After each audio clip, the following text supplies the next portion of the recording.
भगवान गणेश को विघ्नहर्ता कहा जाता है। किसी भी शुभ काम को शुरू करने से पहले गणेश भगवान को याद किया जाता है ताकि उस काम में कोई बाधा न आए। बुधवार का दिन भगवान गणेश को समर्पित है। इस दिन विशेष विधि विधान के साथ पूजा करने से भगवान गणेश प्रसन्न होते हैं और आपको मनचाहा फल देते हैं। आज हम आपको कुछ ऐसे चमत्कारी मंत्र बताने जा रहे हैं जिनका जाप करने से व्यक्ति की जीवन की दशा बदल सकती है। यदि आप नियमित रूप से इस मंत्र का जाप करते हैं तो आप अपने जीवन में सफलता और प्रसिद्धि प्राप्त करने में सक्षम होंगे। इसके अलावा व्यापार में भी सफलता मिलेगी। बुधवार को व्रत रखने से अधिक सकारात्मक परिणाम मिलेंगे। इसके साथ ही इस बुध मंत्र का जाप करने से कई बीमारियों और स्वास्थ्य संबंधी समस्याओं में मदद मिलेगी। प्रिय भक्तों, अगर जीवन समस्याओं से घिर गया हो तो इस मंत्र का जाप हर बुधवार को करें। ऐसा करने से जीवन में आने वाली सारी बाधाएं दूर होंगी। देवों से सर्वश्रेष्ठ पार्वती के पुत्र भगवान गणेश का यह ऐसा चमत्कारी मंत्र है जिसके मात्र 108 बार निमित्त जप से आपके मन में जो भी पाने की इच्छा है वह पूर्ण हो जाएंगे। भगवान गणेश के इस दिव्य मंत्र के जप से आपके जीवन में पैसों की समस्या पल भर में दूर हो जाएगी। सुखकर्ता दुहक कर्ता भगवान श्री गणेश सभी कष्टों परेशानी को दूर करते हैं। धार्मिक मान्यताओं के अनुसार गणेश जी के इन प्रभावशाली मंत्रों का जाप करने और उन्हें मोदक दूर्बा का भोग लगाने से वे जल्द प्रसन्न होते हैं। कहा जाता है कि अगर गणेश जी की कृपा प्राप्त हो जाए तो जीवन में किसी समस्या का सामना नहीं करना पड़ता है। गणेश जी के कृपा से खूब सुख समृद्धि मिलती है। बुधवार का दिन गणेश जी को समर्पित है क्योंकि वे बुद्धि, विद्या और व्यापार के देवता हैं। खासकर वे लोग जो शिक्षा, व्यापार या नौकरी में सफलता चाहते हैं, उन्हें इस दिन गणेश जी की पूजा जरूर करनी चाहिए। इसके अलावा बुधवार को भगवान गणेश की पूजा करने से बुध ग्रह मजबूत होता है जिससे बुद्धि, संवाद कला और तर्क शक्ति में वृद्धि होती। आइए शुरू करते हैं। वह कौन सा चमत्कारी मंत्र है प्रिय भक्तों, लेकिन उससे पहले आप सभी से मेरा एक छोटा सा अनुरोध है। अगर आपको हमारी वीडियो पसंद आई है तो सच्चे दिल एक लाइक, हमारे भक्ति सागर चैनल को सब्सक्राइब, कमेंट में राधे राधे अवश्य लिखें। ओम महाकर्णाय विद्महे वक्रतुंडाय धीमहि तन्नो दन्ती प्रचोदयात्। ओम महाकर्णाय विद्महे वक्रतुंडाय धीमहि तन्नो दन्ती प्रचोदयात्। ओम महाकर्णाय विद्महे वक्रतुंडाय धीमहि तन्नो दन्ती प्रचोदयात्। ओम महाकर्णाय विद्महे वक्रतुंडाय धीमहि तन्नो दन्ती प्रचोदयात्। ओम महाकर्णाय विद्महे वक्रतुंडाय धीमहि तन्नो दन्ती प्रचोदयात्। ओम महाकर्णाय विद्महे वक्रतुंडाय धीमहि तन्नो दन्ती प्रचोदयात्। ओम महाकर्णाय विद्महे वक्रतुंडाय धीमहि तन्नो दन्ती प्रचोदयात्। ओम महाकर्णाय विद्महे वक्रतुंडाय धीमहि तन्नो दन्ती प्रचोदयात्। ओम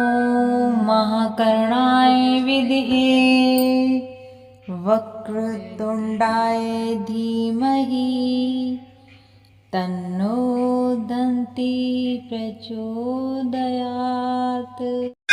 ॐ महाकर्णाय विद्महे वक्रतुण्डाय धीमहि तन्नो दन्ती प्रचोदयात्।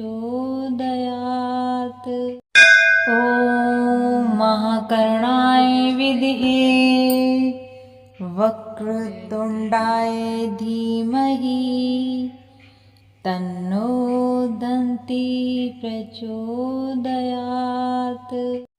ॐ महाकर्णाय विद्महे वक्रतुण्डाय धीमहि तन्नो दन्ती प्रचोदयात्। ॐ महाकर्णाय विद्महे वक्रतुण्डाय धीमहि तन्नो दन्ती प्रचोदयात्। ॐ महाकर्णाय विद्महे वक्रतुण्डाय धीमहि तन्नो दन्ती प्रचोदयात्। ॐ महाकर्णाय विद्महे वक्रतुण्डाय धीमहि तन्नो दन्ती प्रचोदयात्। ॐ महाकर्णाय विद्महे वक्रतुण्डाय धीमहि तन्नो दन्ती प्रचोदयात्। ॐ महाकर्णाय विद्महे वक्रतुण्डाय धीमहि तन्नो दन्ती प्रचोदयात्। ॐ महाकर्णाय विद्महे वक्रतुण्डाय धीमहि तन्नो दन्ती प्रचोदयात्। ॐ महाकर्णाय विद्महे वक्रतुण्डाय धीमहि तन्नो दन्ती प्रचोदयात्। ॐ महाकर्णाय विद्महे वक्रतुण्डाय धीमहि तन्नो दन्ती प्रचोदयात्। ॐ महाकर्णाय विद्महे वक्रतुण्डाय धीमहि तन्नो दन्ती प्रचोदयात्। ॐ महाकर्णाय विद्महे वक्रतुण्डाय धीमहि तन्नो दन्ती प्रचोदयात्। ॐ महाकर्णाय विद्महे वक्रतुण्डाय धीमहि तन्नो दन्ती प्रचोदयात्। ॐ महाकर्णाय विद्महे वक्रतुण्डाय धीमहि तन्नो दन्ती प्रचोदयात्। ॐ महाकर्णाय विद्महे वक्रतुण्डाय धीमहि तन्नो दन्ती प्रचोदयात्। ॐ महाकर्णाय विद्महे वक्रतुण्डाय धीमहि तन्नो दन्ती प्रचोदयात्।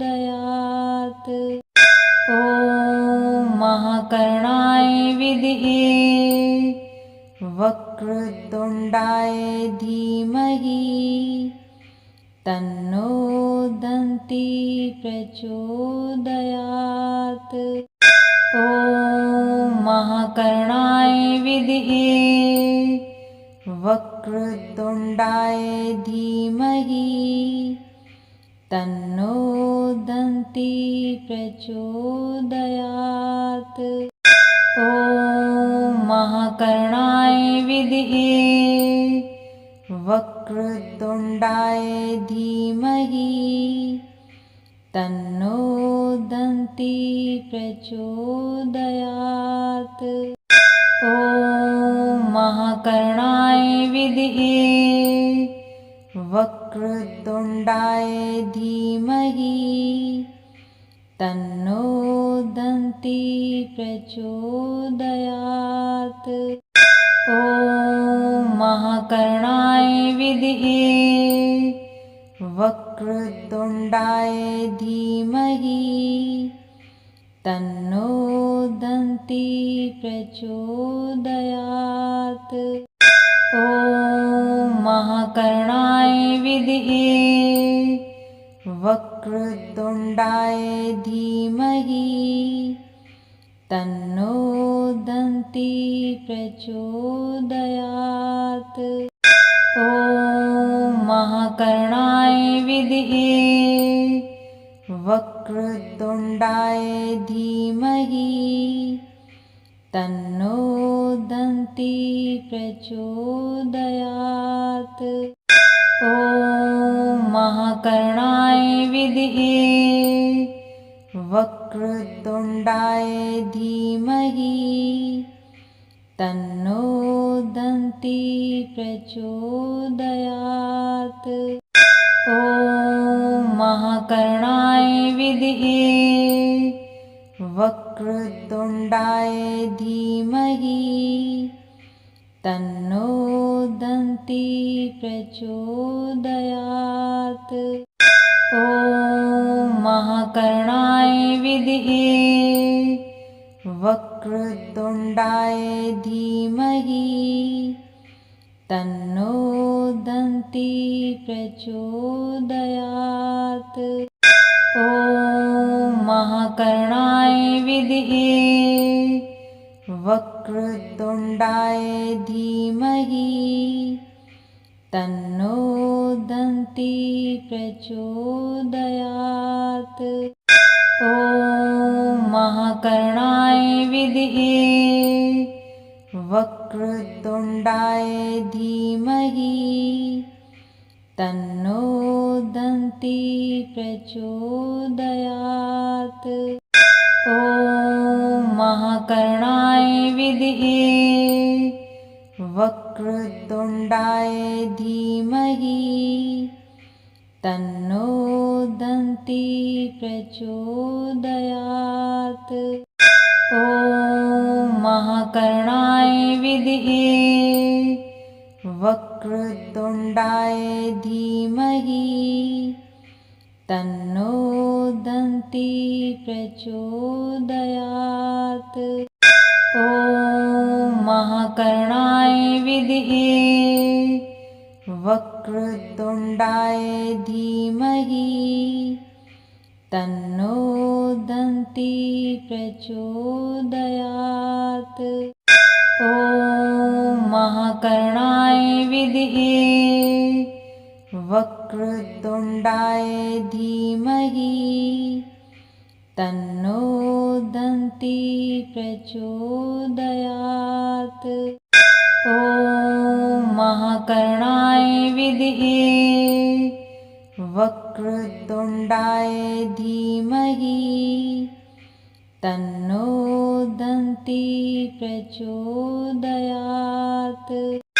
ॐ महाकर्णाय विद्महे वक्रतुण्डाय धीमहि तन्नो दन्ती प्रचोदयात्। ॐ महाकर्णाय विद्महे वक्रतुण्डाय धीमहि तन्नो दन्ती प्रचोदयात्। ॐ महाकर्णाय विद्महे वक्रतुण्डाय वक्रतुण्डाय धीमहि तन्नो दन्ती प्रचोदयात्। ॐ महाकर्णाय विद्महे वक्रतुण्डाय धीमहि तन्नो दन्ती प्रचोदयात्। ॐ महाकर्णाय विद्महे वक्रतुण्डाय धीमहि तन्नो दन्ती प्रचोदयात्।